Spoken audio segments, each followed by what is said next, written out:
Dan saya senang karena beliau memikirkan tentang UMKM itu jangan hanya urus sembako, urus kerupuk gitu. Ya sekali-sekali UMKM urus minyak, karena Menteri UMKM ini latar belakangnya memang kerja di migas. Alhamdulillah hari ini saya didampingi oleh Menteri UMKM, Gubernur Jambi dan perwakilan dari Bupati. Ini Pak Gubernur Jambi, Wakil Gubernur, Kepala SKK Migas, kemudian Dirut Pertamina, Pak Simon, dan teman-teman yang lain. Kami baru selesai rapat untuk membahas tindak lanjut dan persiapan implementasi sumur-sumur masyarakat yang sudah kita inventarisir untuk segera dijalankan agar mereka mempunyai legalitas.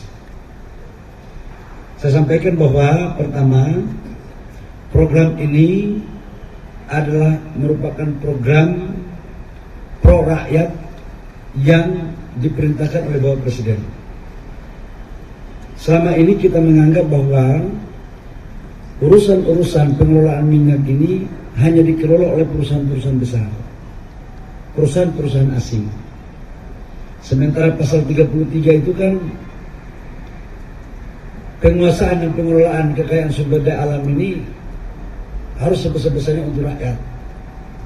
Dan ada demokrasi, ada keadilan. Nah, dalam rangka itu selama ini usaha rakyat ini sudah ada sumur-sumur ini. Tapi mereka nggak punya legal, mohon maaf kadang-kadang dikejar oleh oknum-oknum. Maka dengan permen ini semuanya sudah bisa kita lakukan. Cara kerjanya adalah Dirjen saya dan SKK Migas sudah menginventarisir polanya dari bawah, dari Bupati Wali Kota ke Gubernur.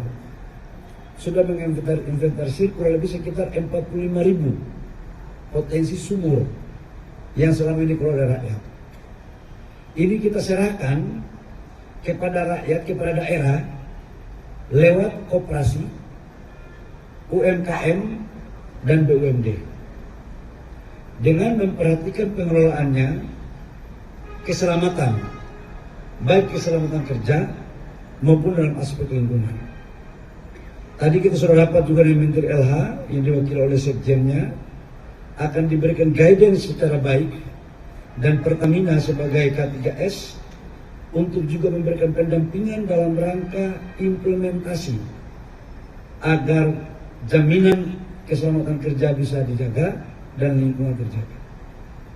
Dalam implementasinya, seluruh hasil sumur-sumur rakyat dari hasil itu dibeli oleh Pertamina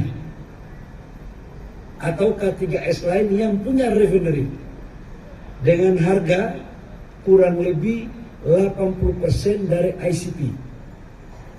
Ini tujuannya apa? Agar rakyat diberikan kepastian untuk siapa yang membeli dan berapa harganya.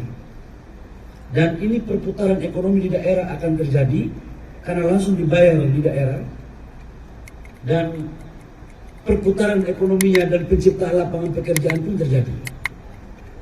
Bapak Ibu semua, ini adalah terobosan dari Bapak Presiden yang memerintahkan kepada saya. Dalam hitungan kami, saya tidak tahu kalau pasca reformasi itu belum pernah ada kebijakan ini. Saudara, Gubernur saudara, baru pertama kali ini, menurut saya akan jadi Menteri SDM baru 1 tahun. Menurut Dirjen dan Gubernur-Gubernur ini, belum pernah ini terjadi. Dan ini adalah program pro rakyat. Kita ingin rakyat juga bisa memanfaatkan, mengoptimalkan usaha-usaha yang selama ini sudah ada di daerah masing-masing. Dan ini mampu menciptakan lapangan pekerjaan yang cukup signifikan. Saya juga sampaikan bahwa pikiran ini datang juga dari Menteri UMKM untuk meminta agar UMKM itu dilibatkan. Dan saya senang karena beliau memikirkan tentang UMKM itu jangan hanya urus sembako, urus kerupuk gitu ya. Ya sekali-sekali UMKM urus minyak, karena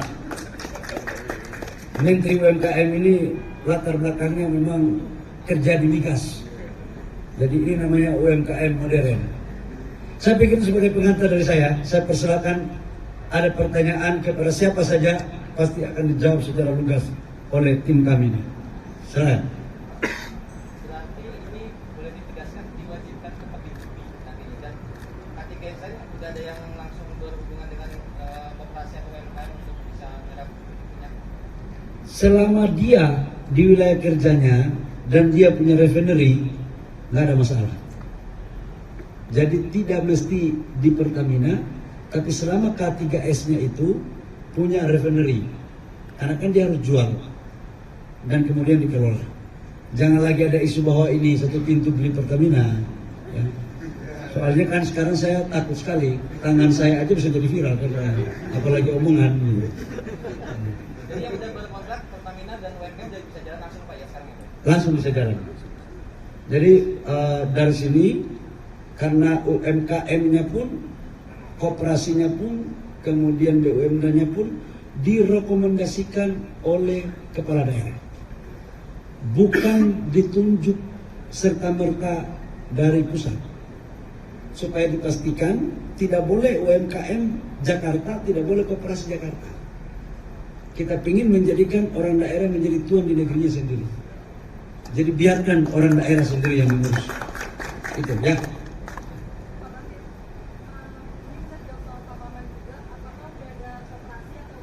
Nanti ditambahkan ya oleh Pak Gubernur sama Pak Wamen. Yang pertama adalah, sekali lagi saya ulangi, koperasi UMKM BUMD itu direkomendasikan oleh kepala daerah, bupati, gubernur. Jadi kalau ditanya sudah ada. Bahkan diajukan bukan satu atau dua, beberapa. Tetapi dalam aturan main kan ada, nanti kita verifikasi yang memenuhi syarat. Yang kedua, menyangkut dengan kemampuan, saya percaya gubernur sama bupati tidak mungkin merekomendasikan sesuatu yang tidak mampu. Yang tahu daerah adalah kepala daerah. Jangan saya menteri merasa sok tahu tentang daerah, sekalipun kadang-kadang tahu juga. Tapi kita tidak boleh merasa sok tahu, karena itu butuh kolaborasi antara kerjasama kepala daerah dengan kementerian. Apa lagi? Oh, jadi saya belum jelaskan tadi ya, mohon maaf.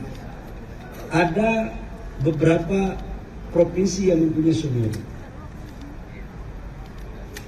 Ada 6, Sumsel, Jambi, Aceh, Sumut, Jawa Tengah, Jawa Timur. Ini yang mengajukan. Dan yang paling banyak itu Sumsel. Sumsel tadi ada wagubnya ada, tapi langsung pulang.